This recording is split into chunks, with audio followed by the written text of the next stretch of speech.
সারা পৃথিবীর মানুষের মধ্যে অর্ধেকের বেশি, হ্যাঁ, অথচ এখানে কোনো নাই এখন। মানে ভারত এবং চীনের কথা বলছি, পাকিস্তানের কথা বললাম। পাকিস্তান বলি, বাংলাদেশ বলি, চীন এবং ইন্ডিয়ার কথাও বলি, গড় হিসেবে ৩৩৫ কোটি মানুষ, ৩৫ কোটি মানুষ, ৪-৫টা দেশে, ভারত, চীন, পাকিস্তান, বাংলাদেশ মিলে কয়েকটা রাষ্ট্র। তো এটার প্রশ্নটা এই জন্য যে মানে সারা পৃথিবীতে তারা অনেক প্রভাব দেখায়, কিন্তু এখন যেহেতু ফুটবল বিশ্বকাপ চলছে, কোনো শক্তিশালী টিম তাদের নাই এই অঞ্চলের। হ্যাঁ, এটা কি চিন্তা করছেন কিনা?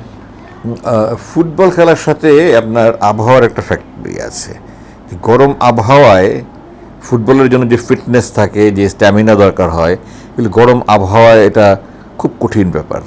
আমাদের দেশে এটা একটা বড় প্রতিবন্ধকতা আমি মনে করি আমাদের এই অঞ্চলের, যে আমাদের আবহাওয়াটা 90 মিনিট পর্যন্ত একটা মানুষের ওই স্ট্যামিনা রাখা, ওই রকম ফিজিক্যাল ফিটনেস তৈরি হওয়া, আমাদের ফুড হ্যাবিটস, এসব কিছু মিলে ওই মানে ওটা খুব খুব কঠিন। ওরা তো ঠান্ডার দেশ, সুতরাং ওদের গরমের সমস্যা না, ওদের ফুড হ্যাবিটস ভিন্ন। তো ফুড হ্যাবিট এবং ক্লাইমেট, ওয়েদার, এইসব কিছু মিলে আমি এই অঞ্চলে কোনোটাই তো নেই, এই অঞ্চলে কোনোটাই আপনার ওইরকম উল্লেখযোগ্য অবস্থানে নাই। তো এছাড়া তো আমি আর অন্য কোনো জানি না।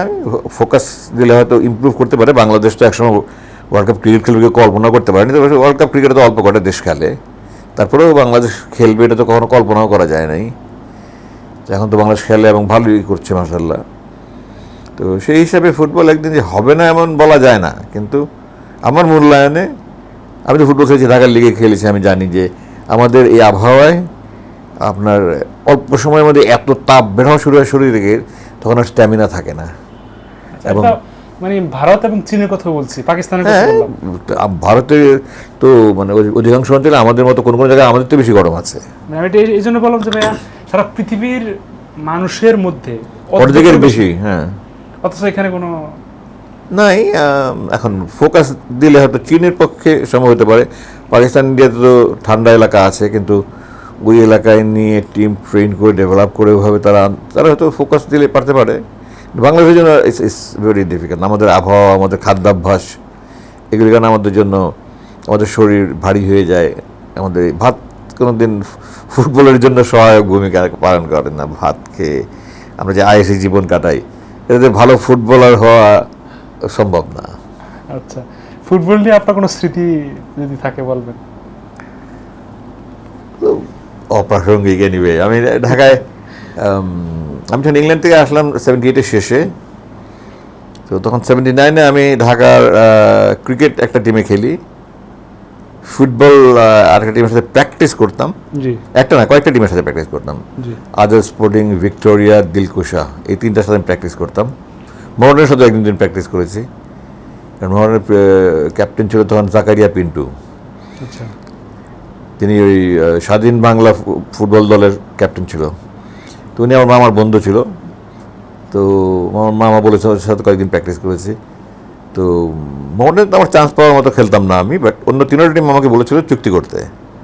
আমি আবার সন্ধ্যার পরে আপনার ন্যাশনাল ব্যাডমিন্টন কম্পিটিশনে পার্টিসিপেট করতাম মোহনের পক্ষ হয়ে। তো আমি হিসাব করে দেখলাম যে আমাকে তিনটা করা সম্ভব না, কারণ আমি যদি সকালবেলা ফুটবল প্র্যাকটিস করে আসি 3 ঘন্টা, 2.5 ঘন্টা, 3.5 ঘন্টা, তাহলে এসে আমি গিয়ে ক্রিকেট খেলার মতো আমার স্ট্যামিনা থাকবে না।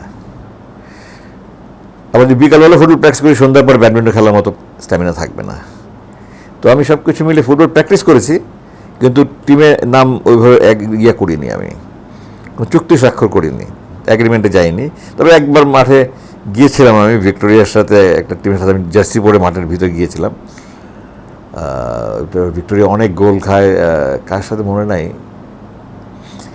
তো এই জন্য ফুটবল আমি খেলেছি। আমার ঢাকার বাইরে আপনি বিভিন্ন এলাকায় টুর্নামেন্ট হয়।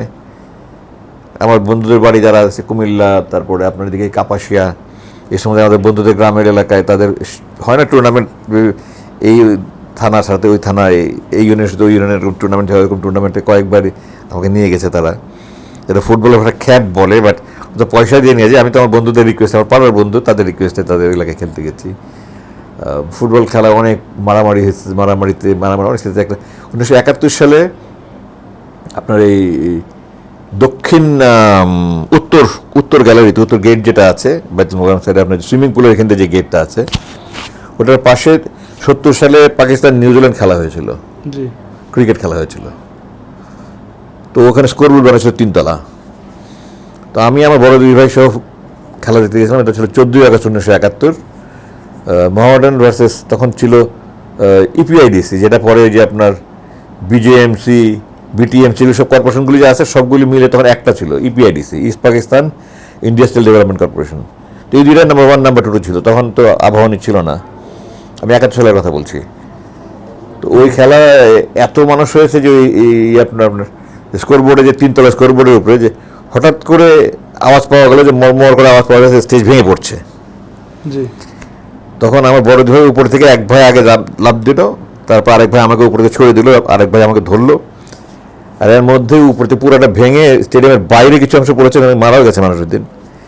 তারপরে আমরা ওই দোতলার উপর থেকে উত্তর গেট দিয়ে লাফিয়ে পারলাম। এরকম কয়েকটা ঘটনা আছে, মারামারি হয়েছে, লাফিয়ে মানে দৌড়ে যান নিয়ে চলে আসতে হচ্ছে।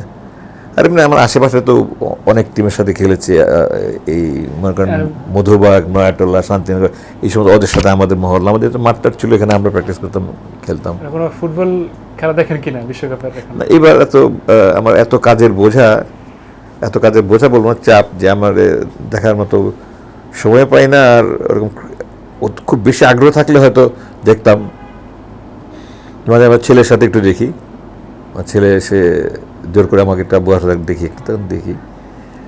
এইবার তো ফলো করছি না আমি।